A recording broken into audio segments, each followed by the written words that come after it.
Durante séculos, a pergunta sussurrava pelos cantos da história: e se o Santo Graal não for um cálice? E se for uma linhagem? Os evangelhos canônicos jamais abordaram essa possibilidade. Mas os evangelhos gnósticos, os escritos apócrifos e os sussurros dos primeiros cristãos trazem indícios inquietantes. Maria Madalena não era apenas uma seguidora, ela era algo mais. Nos antigos textos, ela é chamada de companheira, a que sempre estava ao lado dele, aquela que Jesus amava mais que todos os discípulos.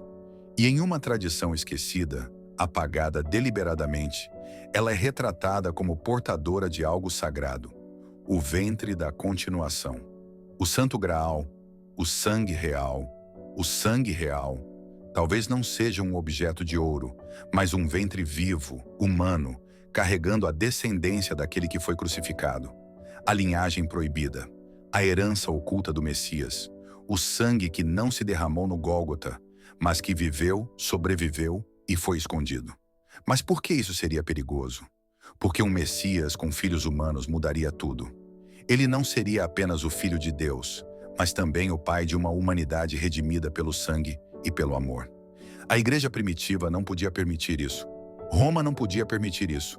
Então queimaram os registros, silenciaram os evangelhos, apagaram as mulheres. Mas nem todo fogo queima a verdade. E em algumas regiões da Europa, especialmente no sul da França, esse segredo foi guardado, passado em silêncio de geração em geração. Uma mulher que fugiu da cruz. Com ela, não apenas a dor, mas a continuidade. Quem era Madalena de verdade? A pecadora redimida? Ou a mãe de uma linhagem sagrada que a história oficial preferiu esquecer? O Santo Graal. Para alguns, uma taça usada por Jesus na última ceia. Para outros, um símbolo de poder divino. Mas há uma terceira possibilidade, a mais controversa, a que a história oficial teme até hoje. E se o Graal for uma pessoa? Por trás das lendas arturianas, dos cavaleiros em busca da taça sagrada, de Merlin e Avalon, existe uma teia de histórias que misturam fé, sangue e exílio. Histórias que começaram muito antes de Camelot. Lá, nos evangelhos apócrifos, nas tradições dos cátaros, nos mistérios da região de Rennes-le-Château, na França, surge sempre o mesmo nome, Maria Madalena. Segundo antigas narrativas orais do sul da Europa, ela fugiu para as costas da Gália após a crucificação, grávida de Jesus. Com ela teria levado não apenas a dor de um mundo que matou o Messias, mas a esperança de uma continuidade. Ali, entre grutas, cavernas e aldeias escondidas, essa mulher teria vivido em reclusão, sendo venerada por comunidades secretas. Uma santa para uns, uma mãe sagrada para outros, e uma ameaça para Roma. Os relatos se misturam com os mitos. Mas como separar o mito da história quando os registros foram queimados, as testemunhas silenciadas e os símbolos distorcidos? A igreja oficial transformou o Graal em objeto, mas os gnósticos viam outra coisa, um receptáculo vivo, feminino, divino. E Madalena, a exilada, a esquecida, a marginalizada, se tornou o centro desse segredo milenar. A busca pelo Graal pode não ser sobre encontrar um cálice antigo, mas sobre reconhecer a verdade que foi negada. E você? Já parou para pensar que talvez o maior mito da história seja o disfarce de uma realidade que o mundo ainda não teve coragem de aceitar? O mundo cristão inteiro buscou por séculos o objeto mais enigmático da fé, o Santo Graal. Artistas o pintaram como um cálice sagrado. Cavaleiros morreram tentando encontrá-lo. E até hoje, o imaginário popular associa esse copo à última ceia de Jesus. Mas, e se estivermos todos procurando a coisa errada? E se o Graal nunca tivesse sido um objeto? E se for uma pessoa viva? Nos evangelhos apócrifos, especialmente no de Filipe, encontramos pistas, frases cifradas, metáforas ousadas. Como quando ele diz: o Senhor amava Maria mais do que todos os discípulos e a beijava com frequência na boca. Essa linha foi omitida ou distorcida em diversas traduções. Por quê? Porque, se verdadeira, Ela sugere uma intimidade que ultrapassa o espiritual.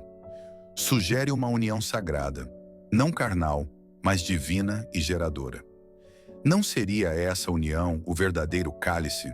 Não seria o ventre de Maria Madalena o local onde foi depositado algo ainda mais sagrado do que vinho? A ideia de um graal humano, de uma mulher que teria carregado o sangue real, é rejeitada com veemência pelas instituições. Mas por que tanto medo de uma possibilidade? Se Maria Madalena teve um filho com Jesus, então existe uma linhagem direta do Messias. Uma descendência viva. Uma herança que escapou do controle religioso. E é aí que o Graal se transforma de símbolo místico em ameaça real. Porque ele não pode ser trancado num cofre ou exibido num museu. Ele vive, circula, respira, pode estar em qualquer lugar. E talvez seja por isso que o verdadeiro Graal nunca pôde ser encontrado. Porque ele não é para ser possuído, mas para ser compreendido. O cálice era um disfarce. O mistério sempre foi ela. Enquanto os apóstolos disputavam entre si quem seria o maior no reino dos céus, Maria Madalena permanecia em silêncio. Mas não por ignorância. Seu silêncio era escolha, proteção, segredo. Nos textos gnósticos e em manuscritos como o de Nag Hammadi, ela aparece como aquela que compreendeu o Cristo de forma única. Ela não apenas o seguiu, ela o entendeu. Jesus teria confiado a ela ensinamentos que não revelou a mais ninguém. Diálogos íntimos, revelações profundas, visões espirituais. Coisas que iam além da lei, além dos rituais, além do templo. E se esse conhecimento era tão poderoso, por que foi silenciado? Simples, porque conhecimento é poder. E Maria Madalena, com tudo o que sabia, representava uma ameaça viva à estrutura patriarcal que se formava. Ela não era apenas uma discípula, era uma iniciada, a guardiã de um mistério. Mas que segredo era esse? Alguns estudiosos sugerem que ela foi a portadora da linhagem de Jesus, não apenas no sentido biológico, mas espiritual. Ela preservava a semente de um novo cristianismo, centrado no feminino, na união e na experiência direta com o divino. Uma fé que dispensava templos, que não precisava de sacerdotes, que enxergava homem e mulher como iguais diante de Deus. Isso era revolucionário. E como toda revolução, precisava ser calada. Por isso Madalena foi deturpada, transformada em símbolo de pecado. Sua imagem foi manchada para que sua mensagem se perdesse. Mas o tempo é um filtro, e aquilo que é verdadeiro, cedo ou tarde, ressurge. Hoje, ao folhear os evangelhos esquecidos, sentimos sua presença. Não como vítima, mas como guardiã. Guardiã de um segredo que continua ecoando, esperando apenas por alguém com coragem suficiente para ouvir. A história da fé cristã foi contada muitas vezes, mas poucas vezes com todas as suas vozes. Algumas foram amplificadas, outras silenciadas. Entre essas vozes está a que sussurra sobre uma linhagem esquecida. Uma linhagem que não aparece nas genealogias oficiais.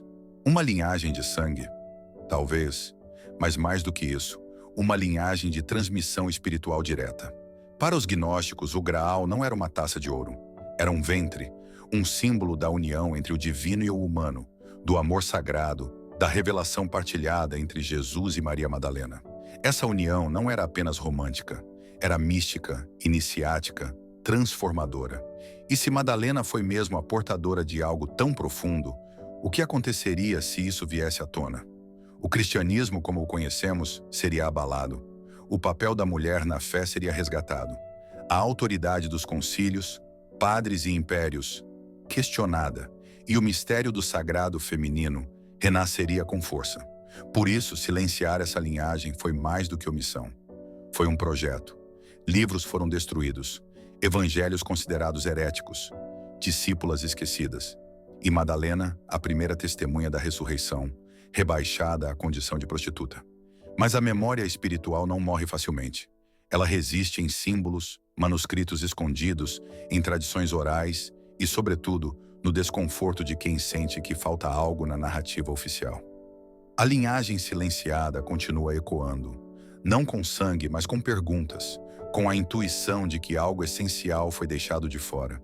Talvez não estejamos falando apenas do passado, Talvez esta linhagem tenha sobrevivido em segredos, em nomes ocultos, em legados invisíveis. Talvez ela esteja mais próxima do que imaginamos. Afinal, a verdade não precisa de poder, ela só precisa de tempo. A história da igreja é marcada por fé, martírio, mas também por censura, controle e violência.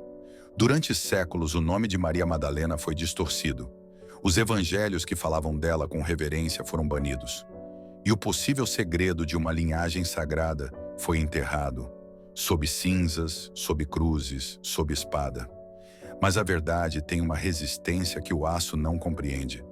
Ela não habita apenas em livros.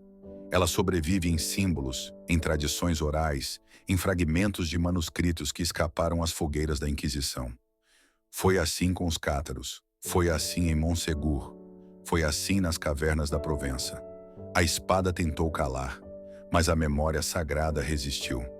Por que esse segredo causa tanto medo? Porque ele ameaça a base do cristianismo oficial. Porque ele nos mostra que talvez Jesus não veio fundar uma religião, mas despertar consciências.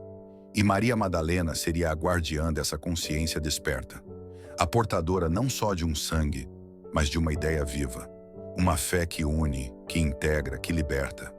A lenda do Graal, a perseguição aos cátaros, o culto escondido a Madalena, tudo aponta para o mesmo ponto, o medo que o poder tem da verdade. E no fim, quando a espada corta, ela também revela, porque tudo o que precisa ser silenciado com violência provavelmente carrega algo que vale a pena ser escutado.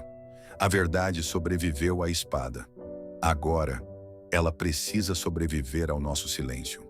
Durante séculos, o Santo Graal foi retratado como um objeto sagrado, uma taça que teria recebido o sangue de Cristo. Mas e se tudo isso fosse apenas um disfarce para esconder algo ainda mais profundo? Algo vivo? O que descobrimos neste capítulo não é apenas uma teoria, é um rastro, um fio de memória que se recusou a ser cortado, mesmo por espadas, fogueiras e decretos papais. Maria Madalena deixou de ser apenas uma personagem. Ela se ergue como símbolo de sabedoria, liberdade e, talvez, mais continuidade. Uma figura que ameaça, sim, porque liberta. E por isso tentaram enterrá-la. Mas a verdade não morre quando é negada. Ela apenas se cala, esperando quem esteja pronto para ouvi-la. Se este conteúdo tocou o seu coração e sua mente, deixe seu like agora. Comente aqui embaixo. Você acredita que o Santo Graal poderia ser uma pessoa? Inscreva-se no canal Fé Viva e ative as notificações para não perder o capítulo 3. O Evangelho de Felipe, amor, mistério e graça. A jornada apenas começou. O Graal pode estar mais perto do que imaginamos. E o silêncio é o maior disfarce da verdade.